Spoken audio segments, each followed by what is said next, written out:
خطاب کے لیے خطیب پاکستان مقرر اہل سنت جناب مجاہد اہل سنت شیر اہل سنت قبلہ شیخ الحدیث حضرت علامہ مولانا مفتی محمد عامر قادری صاحب محبت کے ساتھ اور نعروں کی گونج میں ان کا استقبال کیجیے. نعرہ تکبیر، نعرہ رسالت، نعرہ رسالت، نعرہ حیدری، نعرہ تحقیق، نعرہ غوثیہ، جناب قبلہ شیخ الحدیث.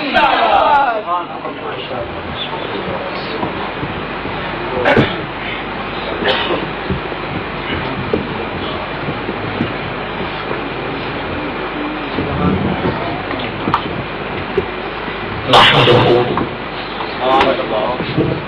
ونستعينه ونستغفره ونؤمن به ونتوكل عليه ونعوذ بالله من شرور أنفسنا ومن سيئات أعمالنا.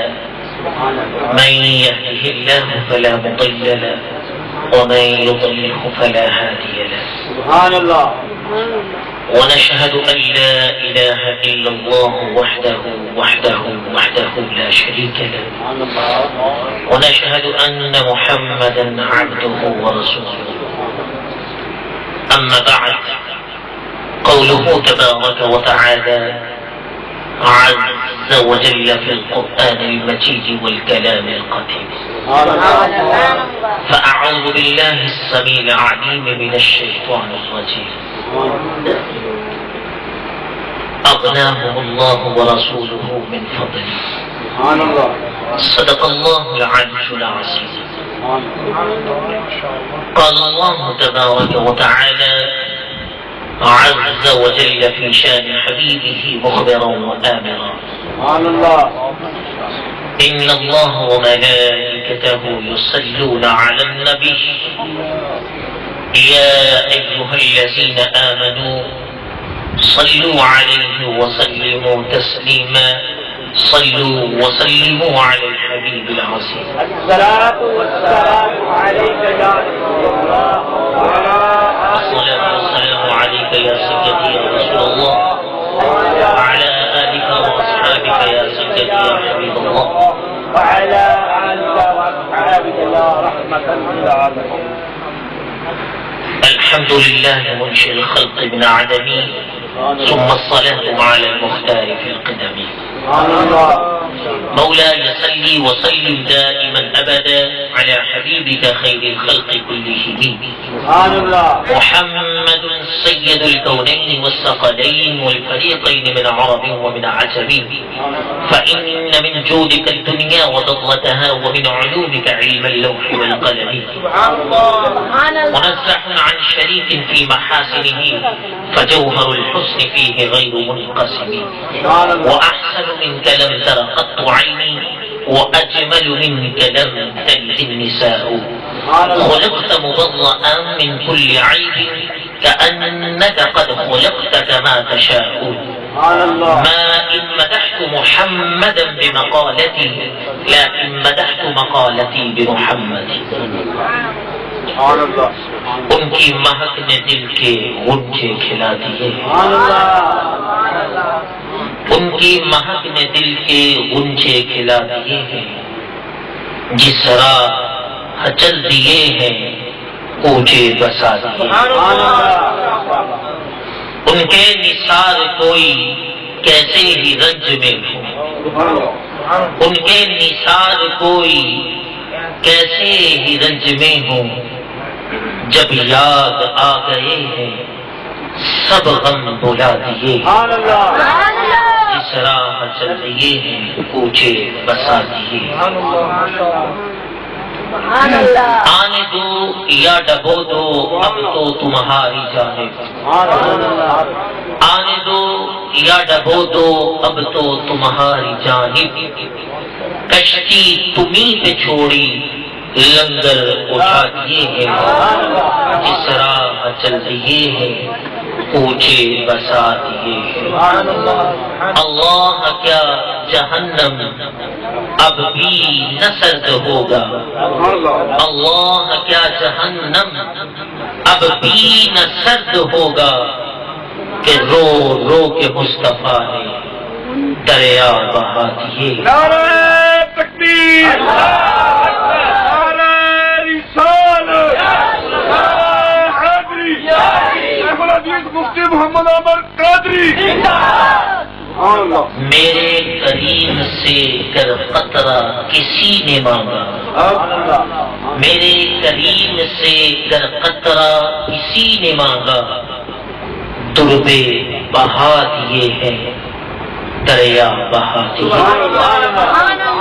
ملک سخن کی شاہی تجھ کو رضا مسلم، ملک سخن کی شاہی تجھ کو رضا مسلم، جس سمت آ گئے ہو سکے بچھا دیے، جس راہ چل دیے ہیں کوچے بسا دیے.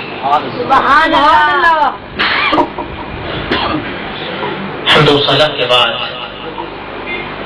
صدر جلسہ پیر طریقت رہبر شریعت الحاج الحافظ القاضی فاضل جلیل عالی مرتبت جناب محترم جناب افضل احمد نورانی صاحب دامت برکاتہ العالیہ، اور آج کی اس پروقار تقریب سعید کے روح رواں عالی مرتبت نہایت عزت کے لائق جناب محترم بڑے بھائی جناب سید جمیل احمد شاہ صاحب بخاری دامت برکاتہ العالیہ، اور مقتدر علماء کرام احباب اہل سنت، السلام علیکم ورحمۃ اللہ تعالی وبرکاتہ.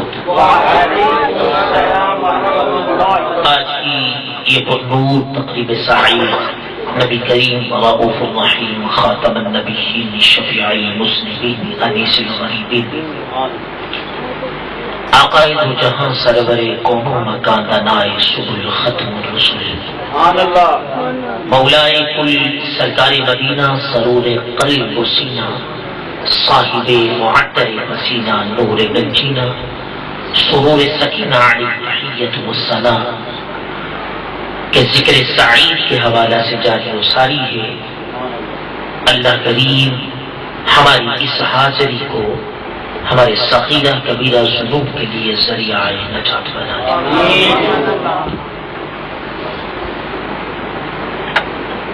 دوران خطبہ بندہ ضعیف و ناتوان نے سورہ توبہ سے چند حروف کو تلاوت کرنے کا شرف حاصل کیا، جس میں اللہ تبارک و تعالی جل جلالہ و اتم برہانہ و اعظم شانہ نے اپنی عطا اور اپنے رسول کی عطا کا تذکرہ فرمایا. سورہ توبہ مدنی سورہ ہے، اس میں 129 آیات اور 16 رکوع ہے. ان میں سے آیت نمبر 74 کا کچھ حصہ میں نے دوران خطبہ پڑھا ہے، جس میں اللہ قادر کریم نے ارشاد فرمایا کہ اللہ بھی غنی کرتا ہے اور اس کا رسول بھی، اللہ بھی غنی کرتا ہے اور اس کا رسول بھی، اللہ بھی غنی کرتا ہے اور اس کا رسول بھی. آج کل کے دور میں جہاں لوگوں کے عقائد و نظریات بڑے بگڑ چکے ہیں، اور خصوصاً دین کے معاملہ میں لوگ بڑی تنگ نظری کا مظاہرہ کرتے ہیں، تو ہر بات میں نبی کریم صلی اللہ علیہ وآلہ وسلم کی ذات کو سامنے رکھ کے یہ بتلانے کی کوشش کرتے ہیں بعض احباب کہ نبی کریم صلی اللہ علیہ وسلم میں فلاں چیز نہیں تھی، فلاں چیز نہیں تھی. جہاں بڑے اعتراضات معترضین کرتے ہیں، وہاں ایک اعتراض یہ بھی لوگ کرتے ہیں کہ اللہ کے علاوہ کسی سے مت مانگو، اللہ کے علاوہ کسی سے، اللہ کے علاوہ کسی سے. تو قرآن مجید فرقان حمید کی اس نظر قطعیہ میں اللہ تبارک و تعالی جل وجہہ الکریم نے بتایا ہے کہ اللہ بھی غنی کرتا ہے اور اس کا رسول بھی. تو ہم نے تو آج تک قرآن میں یہی سنا ہے کہ اللہ هو الغنی، کہ اللہ ہی غنی ہے. تو جو دین سے ناآشنا مولوی ہے اور جن کا دین سے نامحا تعلق ہے اور اپنے آپ کو وہ مسلمان کہتے ہیں، ایسے لوگ یہ کہنے کی کوشش کرتے ہیں کہ اللہ کے علاوہ کوئی غنی نہیں ہے. حقیقی اللہ کے علاوہ ہمارا یہ مسلمہ عقیدہ ہے کوئی غنی نہیں ہے، لیکن عطائی غنی کائنات میں آپ کو بڑے ہوئے. تو اللہ پاک نے فرمایا اللہ بھی غنی کرتا ہے اور اس کا رسول بھی. کیسے غنی کرتا ہے اللہ اور اس کا رسول؟ من فضل ہی، اپنے فضل سے. من فضل ہی، ہاں تو فضل ہی اللہ تبارک و تعالیٰ نے یہ نہیں کہ رسول کے لیے کوئی علیحدہ زمین اللہ تبارک و تعالیٰ نے منتخب فرمائی. جو اللہ تبارک و تعالیٰ نے اپنے لیے زمین ہے وہی رسول کے لیے اللہ پاک نے استعمال فرمائی ہے. کہ جیسے اللہ چاہے تو کسی کو غنی کر سکتا ہے، ایسے اللہ کا رسول بھی چاہے تو کسی غنی کر سکتا ہے.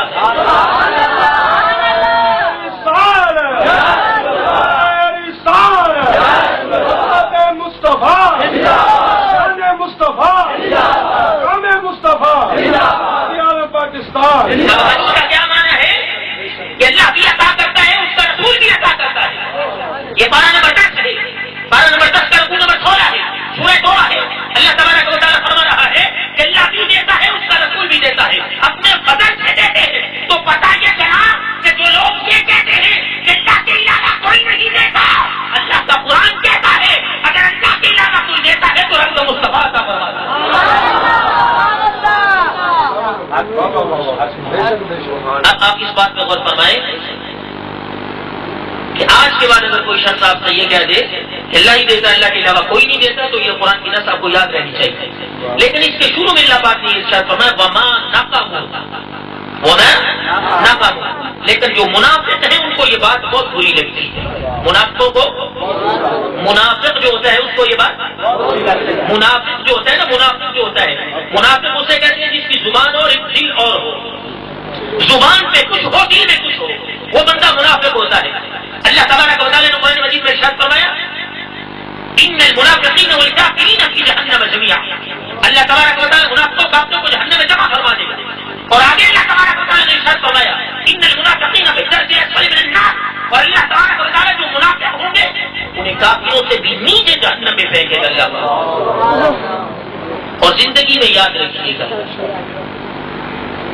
جتنا برا انسانوں میں منافق ہوتا ہے کوئی بھی نہیں ہوتا.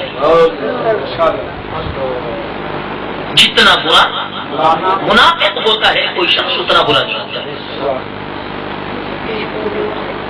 ایک بہت بڑے امام گزرے ہیں، علامہ امام حافظ ابو الفدا عماد الدین ابن کثیر دمشقی. یہ 701 ہجری میں پیدا ہوئے، 774 ہجری میں ان کا وصال ہے. یہ سیرت النبویہ میں ارشاد فرماتے ہیں کہ جب مسجد دیرار کو بنایا گیا، مسجد یہ منافقوں نے ایک مسجد بنائی اور اس میں ایک امام رکھا. سب سے پہلے انہوں نے مسجد کو آگ لگا دی گئی. یہ طویل واقعہ ہے لیکن میں آپ کو یہ بتاتا ہوں کہ منافق کتنی بری چیز ہوتی. حضرت عمر فاروق رضی اللہ تعالیٰ عنہ کے دور میں جب اسلام نے بڑی ترقی کی اور بہت زیادہ مساجد بنی تو اماموں کی قلت ہوئی. تو کسی شخص نے حضرت امیر المؤمنین عمر فاروق رضی اللہ تعالیٰ عنہ سے ارشاد فرمایا کہ آپ ایسا کر دیجئے کہ فلاں امام فارغ ہے آج کل، آپ اسے فلاں مسجد میں اجازت فرما دیجیے. آپ نے ارشاد فرمایا تمہیں پتہ ہے کہ وہ مسجد دیرار کا امام رہ چکا ہے. لوگوں نے کہا کہ حضور اب وہ توبہ کر چکا ہے، اب وہ توبہ کر چکا ہے، چھوڑ چکا ہے ان کو. فرمایا عمر کا یہ عقیدہ ہے کہ جب تک میرے ہاتھوں میں ہاتھ ہے جو حضور کے بے ادب اور گستاخوں سے ایک مرتبہ ملتا ہے میرے دور میں اس کی توبہ قبول نہیں اور وہ بندہ ہمارے مسئلے میں کبھی کھڑا نہیں ہو سکتا.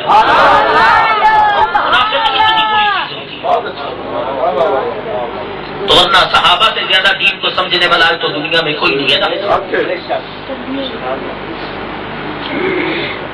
تو اللہ پاک نے فرمایا کہ یہ منافقوں کو بات اچھی نہیں لگتی کہ اللہ اور اس کا رسول اپنے فضل سے کیا کر دیتے ہیں؟ غنی کر دیتے ہیں. کیا کر دیتے ہیں؟ غنی کر دیتے ہیں. اب یہ حدیث پاک سما کیجئے. میں نے بھی علماء سے بچپن سے لے کے اب تک یہ حدیث پاک کو بار بار سنا،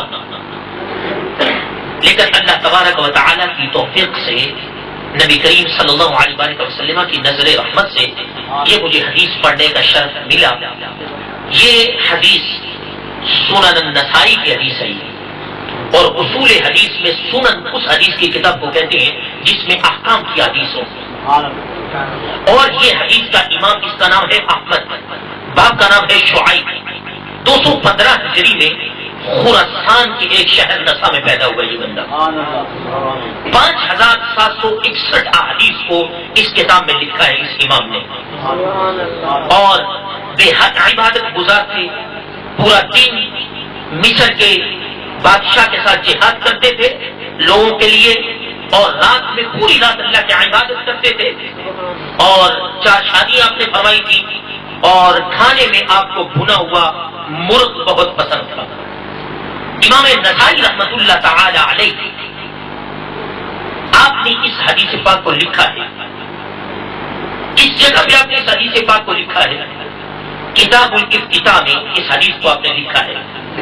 فضل السجود کی پہلی یہ حدیث ہے جو کہ میں نے بارہا علماء سے سنی، آپ نے بھی سنی ہوگی، کہ نبی کریم صلی اللہ علیہ وسلم کے وضو کا پانی اور دیگر اشیاء دینے کے لیے ایک صحابی تھے حضرت ربیعہ بن کعب اسلمی رحمۃ اللہ تعالی علیہ ورضی اللہ تعالی عنہ. ایک دن وہ حضور نبی کریم صلی اللہ علیہ وسلم کے لیے پانی رکھ رہے تھے تو کیا ہوا کہ آقا دو جہاں صلی اللہ علیہ وآلہ وسلم نے ان سے ارشاد فرمایا فقال صلی، بس کہا مجھ سے مانگ، سوال کر. فقلت مرافقتک فی الجنۃ، کہ اس صحابی رسول نے رضی اللہ تعالیٰ عنہ نے حضور سے مانگا کہ یا رسول اللہ صلی اللہ علیہ وسلم مجھے جنت میں آپ کی رفاقت چاہیے. یہ میں نے یہاں تک سنی کہ علماء سے آج چلے. اب مجھے اس حدیث کو پڑھنے کا شرف ہوا. صفحہ نمبر 298 کے اوپر اور صفحے کی بائیں طرف آپ کو یہ دائیں طرف معاف فرمائیے گا، آپ کو یہ لائن نمبر 4 کے اوپر یہ حدیث بات ملے گی. نبی کریم صلی اللہ علیہ وسلم نے جب ان سے فرمایا کہ مانگو کیا مانگتے ہو، اللہ کے رسول صلی اللہ علیہ وسلم سے وارث کرتے ہیں مجھے جنت میں آپ کا ساتھ چاہیے. اب آج کل کے بے عقل سے جو مولوی ہوتی ہیں جن کو سوائے روٹی کے اور کوئی کام نہیں ہوتا، ان سے پوچھ لو نا تو وہ کہتی ہیں کہ حضور کو تو کل کا پتہ نہیں ہے. تو صحابی رسول عرض کر دیتے یا رسول اللہ صلی اللہ علیہ وسلم کیا ہونے والا ہے، میں جنت میں جاؤں گا، جنت میں جاؤں گا، مجھے میں کہاں جاؤں گا اس بات پہ آپ کو کیا بتا دیں. ایک صحابی کا یہ عقیدہ تھا کہ اللہ کے رسول صلی اللہ علیہ وسلم جانتے. اب جب جنت میں رفاقت مانگ لی گئی تو صحابی خاموش ہو گئے، لیکن رسالت صلی اللہ علیہ وسلم نے یہ مانگنے کے بعد ارشاد فرمایا کہ قالوا خیرک، کہ میرے صحابی بتا اگر اس کے علاوہ بھی کچھ مانگے تو یہ مصطفیٰ کریم کی عطا فرما دے گا. نعرہ تکبیر، نعرہ رسالت، نعرہ رسالت، عظمت مصطفیٰ قبلہ شیخ الحدیث مفتی اعظم پاکستان. اگر حضور کسی کو کچھ نہ دے سکتے ہوتے، نبی کریم صلی اللہ علیہ وسلم کسی کو کچھ عطا نہ کر سکتے ہوتے، پہلے تو اللہ قرآن میں رکھا تھا کہ وَمَا نَقَمُوا مِنْهُمْ إِلَّا أَن يَعْبُدُوا اللَّهَ وَرَسُولَهُ مِنْ قَبْلِهِ. ادھر اللہ کے رسول نے فرمایا اگر جنت مانگ لی ہے تو قَالَوْا خَيْرُكَ، اگر جنت کے علاوہ بھی کچھ چاہیے تو مصطفیٰ اللہ کی خدائی کو بھی تجھے عطا فرما دے.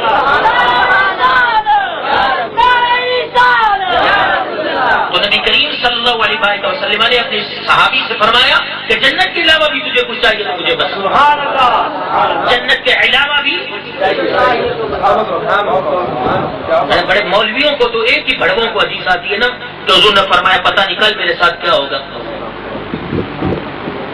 نبی کریم صلی اللہ علیہ وسلم نے، میں نے یہاں تک سنی تو علماء سے، لیکن میں نے جب امام نسائی کی اس کتاب کو پڑھا اور یہ حدیث پاک میں نے پڑھی تو میرا کلیجہ اتنا اتنا اتنا ٹھنڈا ہوا حضور نے فرمایا جنت مانگ لی ہے اور کچھ چاہیے تو وہ بھی مانگ. قال او غیرک، قال کا میں نے کہا او کا میں نے یا غیرک، تجھے ایک کو اس کے علاوہ کائنات کی جو نعمت چاہیے مصطفیٰ وہ تجھے عطا. اس میں حضور نے تخصیص نہیں فرمائی ہے کہ میں ایک دے سکتا ہوں، میں نے جنت دے دی اور کچھ نہیں دے سکتا. فرمایا جو تیرے دل میں آئے مانگنا چلا جا، مصطفیٰ کرتے چلے جائیے. اعلیٰ حضرت نے کہا تھا کہ میرے کریم سے قطرہ کسی نے مانگا، قربے بہا دیے ہیں دریا بہا دیے. اللہ پاک نے قرآن مجید فرقان حمید میں ارشاد فرمایا کہ اللہ بھی غنی کرتا ہے اور اس کا رسول بھی غنی کرتا ہے. اب یہ قرآن کا ایک مقام ہے. اسی پارے میں اگر آپ 10ویں پارے میں پڑھیں گے تو اللہ پاک نے ارشاد فرمایا سَيُؤْتِينَ اللَّهُ مِن فَضْلِهِ وَرَسُولُهُ. کیا فرمایا؟ اللہ بھی دیتا ہے اور ان قریب دے گا تمہیں. ان قریب اللہ دے گا تمہیں. اس سے اپنے فضل سے. اب کوئی مولوی یہ مانا کرے کہ نبی صاحب، اب کوئی مولوی یہ مانا کرے کہ من فضل ہی، فضل سے دے گا نبی، تو کل کی بات نہیں ہے. کل کی تو نبی کل کی بات نہیں کر سکتا. میں نے کہا مولوی دیکھیے من تو اللہ پہ بھی آ رہا ہے نا، تو اس کا معنی اللہ بھی کچھ دے سکتا ہے، کل نہیں دے سکتا. نہیں نہیں نہیں نہیں، ان اللہ علی کل شیء قدیر ہے، اللہ تو کل دے سکتا ہے. میں نے کہا جو اللہ اپنے لیے من لا رہا ہے وہی مصطفیٰ کے لیے بھی من لا رہا ہے. پتا چلا کہ من لانے سے اللہ کی کلی میں فرق نہیں پڑتا تو مصطفیٰ کی کلی میں کیسے فرق پڑ سکتا؟ جب من لانے سے اللہ کی کلی میں فرق نہیں پڑتا تو رسول اللہ کی کلی میں کیسے فرق پڑتا؟ جب من لانے سے اللہ کی کلی میں فرق نہیں پڑتا مولویوں، تو پھر رسول اللہ کی کلی میں کیسے فرق پڑ سکتا؟ تو اللہ پاک نے فرمایا ان قریب اللہ بھی تمہیں اپنے فضل سے دے گا اور اس کا رسول بھی تمہیں دے گا. اس کا رسول بھی تمہیں دے گا. اس کا رسول بھی تمہیں دے گا. اب کیا احادیث صحیحہ سے یہ بات ثابت ہے کہ نبی کریم صلی اللہ علیہ وسلم دیتے ہیں یا نہیں دیتے؟ ایک حدیث بات میں نے عرض کر دی. اب دوسری حدیث بات آپ کی خدمت میں عرض کرتا ہوں. حدیث بات یہ الجامع الصحیح سے ہے. الجامع الصحیح اصول حدیث میں اس کتاب کو کہا جاتا ہے جس میں الجامع یعنی 8 عنوان کی حدیثوں اور صحیح اصول حدیث میں اس حدیث کی کتاب کو کہتے ہیں جس میں کم از کم 3200 سے زائد احادیث کو صحیح سند سے روایت کیا جاتا ہے. اور یہ جسے عرف عام میں مولوی بخاری کہتے ہیں نا، یہ اس کتاب کا نام کا آغاز ہے الجامع الصحیح. مکمل اس کا نام متعدد مرتبہ میں نے عرض کیا ہے. اس کتاب میں ائمہ ستہ حدیث کے 6 بڑے اماموں کا یہ پیشوا امام محمد رحمۃ اللہ تعالی علیہ جسے بخاری کہا جاتا ہے، ان کے باپ کا نام اسماعیل تھا رحمۃ اللہ علیہ. وہ اپنے دور کے بہت بڑے محدث تھے. اور امام بخاری رحمۃ اللہ تعالی علیہ 16 سال کی عمر میں حدیث کا علم حاصل کرنے کے لیے نکلے تھے. اور یہ جو حدیث کا علم حاصل کرنے کے لیے نکلا جاتا ہے نا، اصول حدیث میں اسے رحلت کہا جاتا ہے. کیا کہا جاتا ہے؟ اور امام محمد رحمۃ اللہ تعالی علیہ المعروف امام بخاری جب نکلے پاؤں میں جوتے تھے، چلتے چلتے ٹوٹ گئے جوتے. اب کیا ہوا، جو کوڑا کرکٹ کے ڈھیر پہ چمڑے کے ٹکڑے پڑے ہوتے ہیں نا، ان کو اکٹھا کر کے ساتھ ملا کے اور ایک لمبا سا ٹکڑا لے کے امام محمد رحمۃ اللہ علیہ نے اوپر سے اس کو باندھ لیا.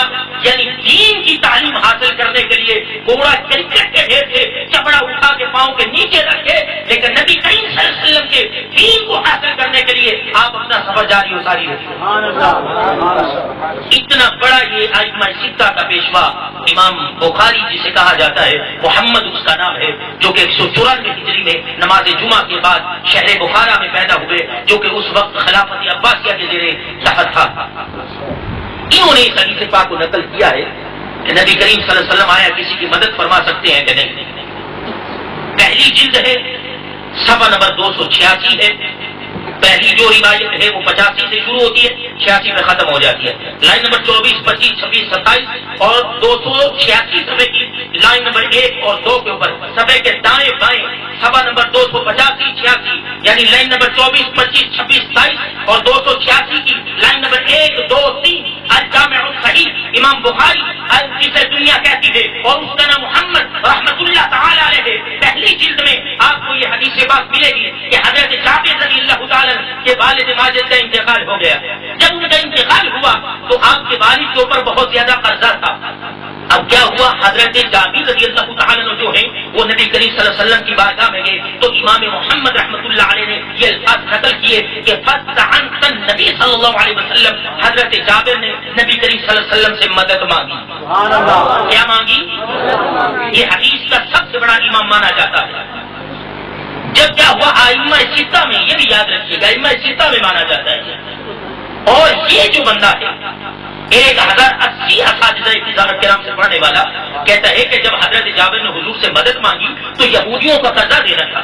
اب کیا ہوا کہ نبی کریم صلی اللہ علیہ وسلم کو ساتھ لے کے گئے لیکن یہودیوں نے کوئی بات نہ مانی.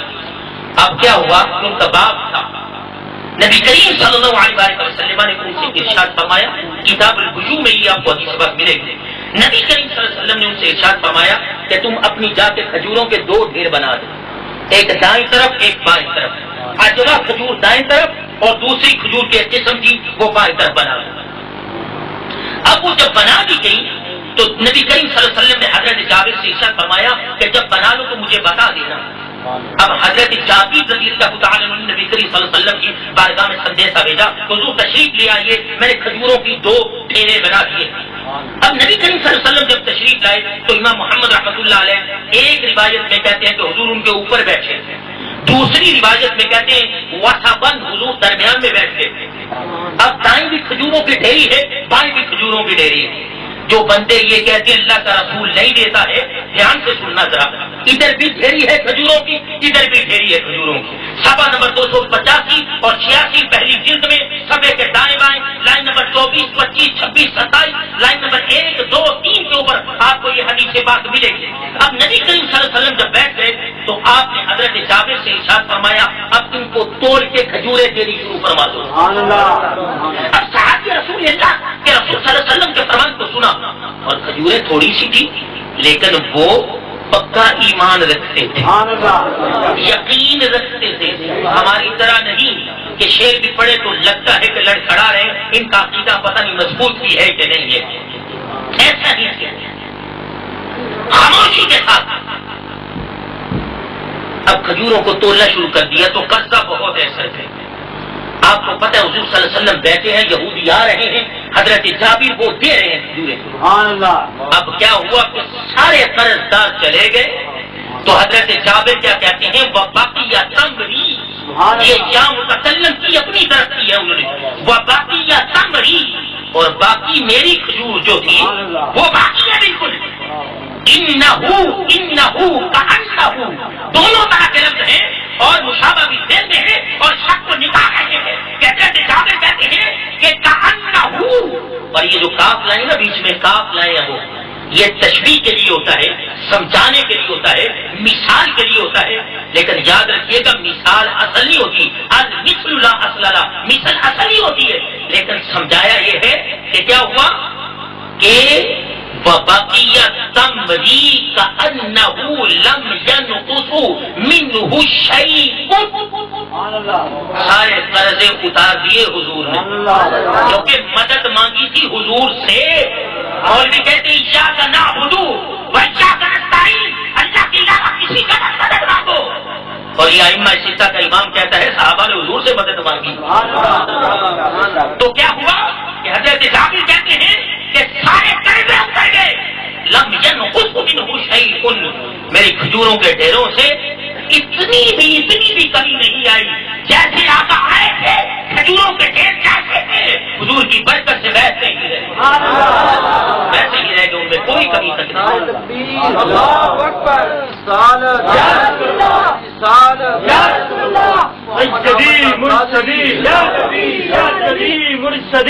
نبی کریم صلی اللہ علیہ وسلم نے آپ نے سارا کا سارا ان کا قرضہ اتار دیا تو کمی کھجوروں میں بالکل نہیں آئی. کمی کھجوروں میں بالکل نہیں آئی. اب تیسری حدیث بات سنیے، یہ نسائی شریف سے صفحہ نمبر 171 سے یہ حدیث بات ہے، لائن نمبر 4 سے صفحے کی دائیں طرف ہے.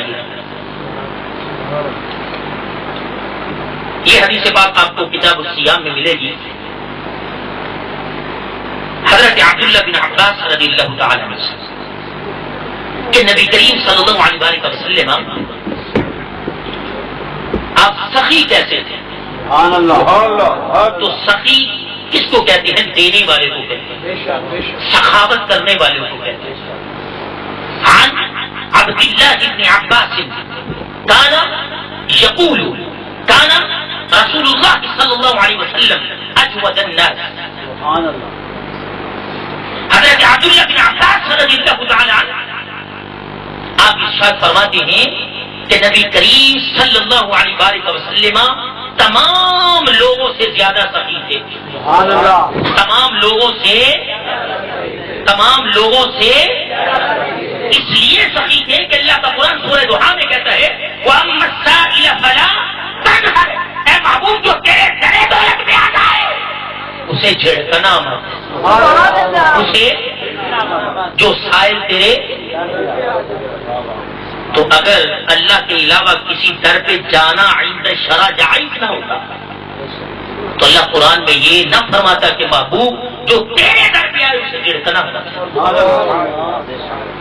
اسے تو پتا چلا کہ دروازے پر اسی دروازے پہ دستک دی جاتی ہے جہاں سے کچھ ملنے والا. ابھی امام نسائی رحمۃ اللہ تعالی علیہ فرماتے ہیں کہ حضور سب سے زیادہ سخی تھے، لیکن یہاں پہ بڑی پیاری بات آپ نے فرمائی تو حضور سخی کیسے تھے؟ من الریحۃ مرسلۃ، کہ حضور کی سخاوت ایسی تھی. آپ نے دیکھی ہوا جب تیز چلتی ہے تو کتنی تیز چلتی ہے اور ہر ایک چیز کو چھو کے گزرتی ہے ہوا. ایسا ہی ہے کہ نہیں؟ ہر گھر سے چھو کے گزرتی ہوا، ایسا ہے کہ نہیں؟ اور گرد و غبار جتنا ہوتا ہے اڑا کے ساتھ لے جا رہی ہوتی ہے ہوا، ایسا ہی ہے نا. تو امام نسائی رحمت اللہ تعالی ارشاد فرماتے ہیں کہ جیسے تیز ہوا چلتی ہے نا جب تو وہ رکتی نہیں ہے، وہ رکتی اگر ایک وقت میں آ کے ہوا رک جاتی ہے، لیکن امام نسائی رحمت اللہ تعالی علیہ نے ری کے ساتھ مرسلہ کا لفظ لا کے یہ بتایا ہے کہ اللہ کے رسول کی سخاوت ایسی تھی، حضور عطا کرنے والے ایسے تھے. اگر کوئی دن میں بھی آیا ہے تو میرے مصطفیٰ نے عطا کیا ہے، اگر کوئی رات میں بھی آیا ہے تب بھی میرے مصطفیٰ نے عطا فرمایا.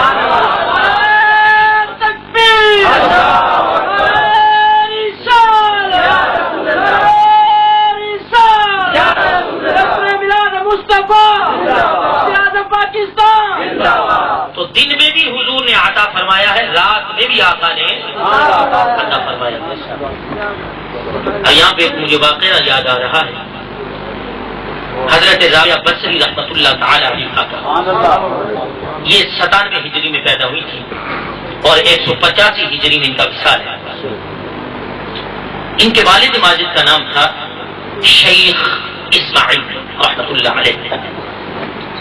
جب ان کی ولادت بسعادت ہوئی تو گھر میں یہ کیفیت تھی حضرت رابعہ بصری رحمت اللہ علیہ کے کہ چراغ جلانے کے لیے دل میں تیل تک نہیں تھا.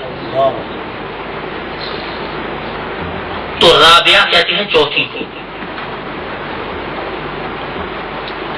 آپ کے والد ماجد پریشانی کے عالم میں کہ آگے 3 بیٹیاں تھیں اب 4 ہو گئی ہیں تو گھر میں کوئی چیز نہیں ہے، یہ سوچتے سوچتے ان کی آنکھ لگ گئی. اب جب آنکھ لگی تو نبی کریم صلی اللہ علیہ وسلم کو ان کو دیدار ہو گیا. فرمایا تم کیوں پریشان ہوتے ہو؟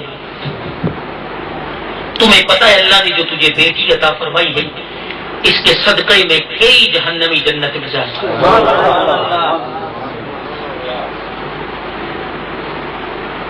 ان کا جب بہت زیادہ شورا ہوا نا تو ایک مولوی صاحب، مولوی اکثر بیچارے پریشان ہی رہتے، تو ایک مولوی نے ان سے کہا کہ آپ کا اتنا شورا ہے، آپ عورت ہیں پھر بھی عورت ہی ہوتی ہے، بندہ ہوتا ہے. تو آپ پہ ہٹ کرتا ہوا کہتا ہے عورتوں میں کوئی نبی ہوئی ہے؟ تو فرمایا اگر عورتوں میں کوئی نبی نہیں ہوئی ہے تو عورتوں میں کسی میں نبی ہونے کا دعویٰ بھی تو نہیں کیا نا.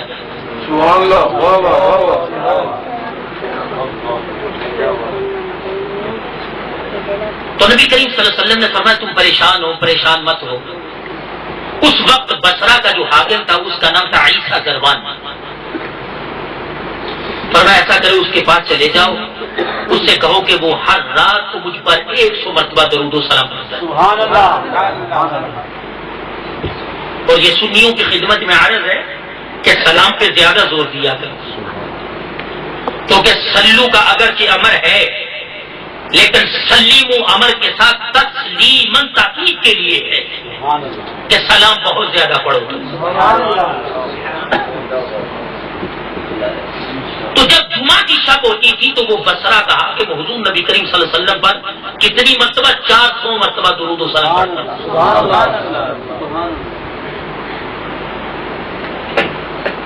اب جب یہ نبی کریم صلی اللہ علیہ وسلم فرما رہے تھے تو ارشاد فرمایا اس سے کہنا کہ تم اس جمعہ کی شب تم نے مجھ پہ درود و سلام نہیں پڑھا،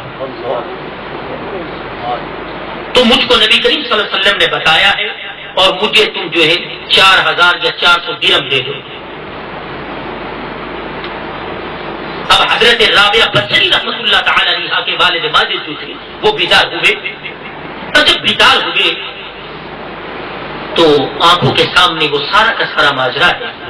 اب سوچ رہے ہیں کہ کیا کروں، دل میں خیال آیا کہ ایک لیٹر پیڈ پکڑو اور خط لکھو، اور سارا کا سارا لکھ کے وہ جو بصرہ کا حاکم تھا اس کے دروازے پہ چلے گئے، دربان کو دے دیا، فرمایا یہ حاکم کو دے دو میرا خط، اور دربان نے وہ خط لیا اور عیسیٰ دربان کے پاس چلا گیا اور جا کے اس نے اس کو خط دیا۔ وہ تخت پہ بیٹھا ہوا تھا، اس نے یوں سے خط پڑھا اور جب نبی کریم صلی اللہ علیہ وسلم کا نام آیا تو وہ دب کے ساتھ کھڑا۔ اس نے اس دربان سے پوچھا بتا یہ خط لے کے کون آیا ہے، بندہ موجود ہے کہ نہیں ہے؟ وہ دربان کہتا حضور وہ دروازے پہ کھڑا ہوا۔ تو وہ عیسیٰ زربان مؤرخین جو مستند ہیں وہ لکھتے ہیں ننگے قدم جلدی کے ساتھ چلتا آیا چلتا آیا چلتا آیا، آ کے حضرت رابعہ بصری رحمت اللہ علیہا کے والد ماجد کے ہاتھوں کو اس نے بوسا دیا۔ بوسا دینے کے بعد وہ عرض کرتا ہے، کہتا ہے کہ آپ کی وجہ سے مجھے سرکار نے یاد کیا، آپ کی وجہ سے مجھے سرکار نے یاد کیا ہے، وکیل جمع ہو گئے، حضرت ماجرا کیا ہے؟ میں تمہیں بتانے کا نہیں ہے۔ 400 یا 4000 درہم دے دیے اور کہا 10,000 درہم آج فقیروں میں بانٹو۔ کہا حاکم بات کیا ہے؟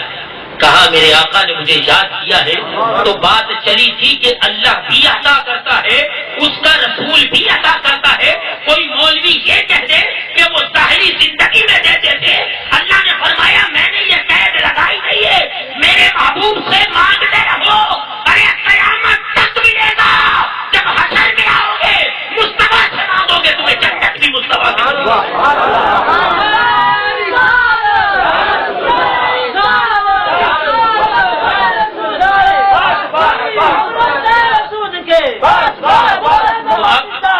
کیا ہوا نبی کریم صلی اللہ علیہ وسلم کہ وصال کے بعد دیکھا ہے کہ امتی پریشان ہے۔ اعلی حضرت فاضل بریلوی رضی اللہ تعالیٰ نے ارشاد فرمایا تھا کہ فریاد جو امتی حالت زار میں کرے ممکن نہیں کہ خیر البشر کو خبر نہ ہو۔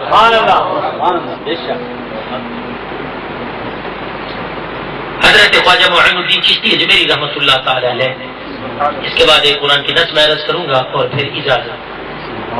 حضرت خواجہ معین الدین چشتی اجمیری رحمۃ اللہ تعالی علیہ 536 ہجری میں سیستان میں یہ پیدا ہوئے اور بڑے بڑے اکابرین اساتذہ کرام سے تقریباً 400 سے زائد اساتذہ کرام سے انہوں نے دین پڑھا۔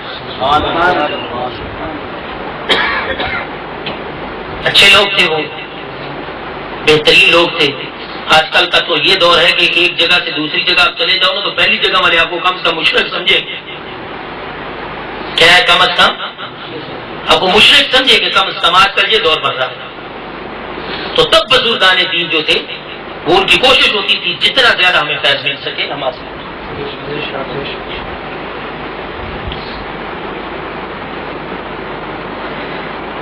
جیسا کہ آپ کبھی اندازہ کریں نا، دماغ کو کھول کے بیٹھے ہیں تو جلسے میں کئی طرح لوگ آتے ہیں. پہلے وہ لوگ ہوتے ہیں جن کے دامن اللہ دین و دنیا کی برکتوں سے بھرتا ہے، وہ ہوتے ہیں جو فقط اللہ رسول کی رضا کے لیے. سبحان اللہ. ایک آتے ہیں منہ ملازے کے لیے بچارے، اور ایک آتے ہیں جاسوسی کے لیے بچارے. تو دامن صرف پہلی پارٹی کا ہی بھرتا ہے جو اللہ رسول کی رضا کے لیے. یہ حضرت خواجہ معین الدین چشتی ہے جمیری رحمۃ اللہ علیہ، راجستھان کی پہاڑیوں میں نامور 300 جادوگروں سے مقابلہ کیا، اور وہ اتنے بڑے جادوگر تھے کہ جب راجپوت آپ کے گرد بیٹھے تھے کوئی جادوگر آ جاتا بتاتے تھے حضور یہ بندہ مار دیتا ہے. فرمایا یہ شان میں اللہ کی ہے، ان کی نہیں ہو سکتی. اور آج کل ہمارے شعراء بھی ایک شعر بڑی دیر سے چل رہا ہے کہ کہتے کہ انہوں نے 90 لاکھ بندہ مسلمان کیا تھا، لیکن انڈیا والے یہ کہتے ہیں ان کی تحقیق کی ہے 6 کروڑ بندہ مسلمان کیا خواجہ صاحب. تو کئی بیچاروں کی ذہانت اور فراست اتنی نہیں ہوتی ہے تو ان کو یہ بڑی پریشانی ہوتی ہے کہ زندگی گل سن لو رہی، کیونکہ پڑھتے نہیں ہے نا. منافقت کے لیے، غیبت کے لیے، حسد کے لیے بڑا ٹائم ہوتا ہے بیچاروں کے پاس، لیکن پڑھنے کے لیے نہیں ہوتا. تو جب نہیں ہوتا تو کوئی بات کرتے تو پھر کہتے لو جی نمی گل سنیجیے. اتنا مستند یہ بندہ کہ کعبے کے در و دیواروں سے جس کے لیے آواز آئی کہ اللہ نے اس کو قبول فرما لیا. حضرت خواجہ عثمان کے یہ مرید ہیں. یہ جب مکہ سے طواف کرنے کے بعد، صفا و مروہ کی سعی کرنے کے بعد، جب یہ مدینہ شریف میں چلے گئے اپنے پیر و مرشد کے ساتھ، حضرت خواجہ معین الدین اجمیری رحمۃ اللہ تعالی تو حضور نبی کریم صلی اللہ علیہ وسلم کے روضہ مقدس و منور و انور کے سامنے کھڑے ہوئے تو آپ کے پیر و مرشد نے آپ سے حکم دیا بیٹا سلام پیش کرو. تو حضرت خواجہ معین الدین اجمیری رحمۃ اللہ تعالی علیہ نے حضور کی بارگاہ میں سلام کیسے پیش کیا؟ السلام علیکم یا سید المرسلین. یہ سلام حضرت خواجہ معین الدین اجمیری رحمۃ اللہ تعالی علیہ نے سلام پیش کیا حضور کی بارگاہ میں. اب جب یہ سلام پیش کر ڈالا تو آپ کو پتا ہے حضور کے روضہ انور سے آواز آئی وعلیکم السلام یا سلطان الہند. یہ آواز نبی کریم صلی اللہ علیہ وسلم کے روضہ مقدس سے آئی. تو ابھی تو وہ ہندوستان میں گئے ہی نہیں تھے، ابھی تو ہندوستان میں گئے نہیں تھے. تو حضور نے فرمایا سلطان ہے کہاں کا؟ ہند کا سلطان ہے. تو پتا یہ چلا حضرت خواجہ معین الدین اجمیری رحمۃ اللہ علیہ کی سیرت سے یہ پتا چلتا ہے جو رسول ظاہراً کچھ عطا کرتا ہے اللہ کے فضل سے، ویسے ہی دنیا سے چلے جانے سے بھی، چلے جانے کے بعد بھی وہ اپنے غلاموں کو عطا فرماتا ہے. تو پھر انگریزوں نے ریسرچ کی اس بات کے اوپر، انگریزوں نے بڑی تحقیق کی اس بات کے اوپر. انگریزوں نے دیکھا کہ یہاں کس کی حکومت ہے. یہ تو ہمارے نیوز والے ہیں نا، وہ کہتے ہیں فلانا گندا وہاں کا حکمران ہے، فلانا گندا حکمران ہے. انگریز جو انما المشرکون نجس، انگریز یہ کہتے ہیں کہ ہم نے سروے کیا ہے اور ہم نے یہ ہی جانا ہے کہ اگر ہند پر کسی کی حکومت ہے تو معین الدین اجمیری کی قبر کی حکومت ہے، کسی اور کی حکومت. یہ وہ ہیں جنہوں نے اللہ کے لیے محنت کیا، جن کی قبریں زندہ ہیں. قرآن مجید فرقان حمید کے دوسرے مقام پہ اللہ تبارک و تعالی نے ارشاد فرمایا وما آتاکم الرسول فخذوہ، اور میرا رسول تم کو، ضمیر کم کی جو ہے نا، جو دے دے فخذوہ سے پکڑ لو. کیا کرو؟ فاتحی بلا تراخی کے لیے ہوتا ہے فوراً پکڑ لو. میرا رسول تم کو، اب یہاں کئی مولوی یہ کہتے ہیں نہیں اس سے احکام شرعیہ مراد ہے. کیا کہتے ہیں؟ احکام شرعیہ مراد ہے. تو میں نے کہا اللہ تبارک و تعالیٰ نے تو یہاں کوئی احکام کی بات نہیں کی، اللہ نے تو مطلقاً فرما دیا ہے آتاکم الرسول، رسول جو عطا کرے اسے پکڑ لو. تو فانتہوا، تو جس سے منع کر دے اس سے منع بھی ہو جاؤ، رک بھی جاؤ، وہیں بریک لگا دے. تو اور بھی قرآن کی ایسی نصوص ہیں جو اس بات پہ دلالت کرتی ہیں کہ اللہ اور اس کا رسول عطا فرماتے ہیں. تو اللہ تبارک و تعالیٰ کے فضل سے نبی کریم صلی اللہ علیہ وسلم عطا فرماتے ہیں. فرق اتنا ہے اللہ بغیر کسی کی عطا سے دیتا ہے، محمد رسول اللہ صلی اللہ علیہ وسلم اللہ کی عطا سے دیتے ہیں۔ اللہ تبارک و تعالیٰ عطا کرنے والا ہے، حضور بانٹنے والے ہیں۔ اللہ تبارک و تعالیٰ اس گھر پہ کروڑ رحمت نازل فرمائے اور اس حاضری کو اللہ ہمارے لیے ذریعہ نجات بنائے۔ جتنے احباب ہم اس مجلس سعید میں آئے ہیں، اللہ تبارک و تعالیٰ ہماری جھولیے دین و دنیا کی برکتوں سے منور فرما دے۔ وما علی الرسل الا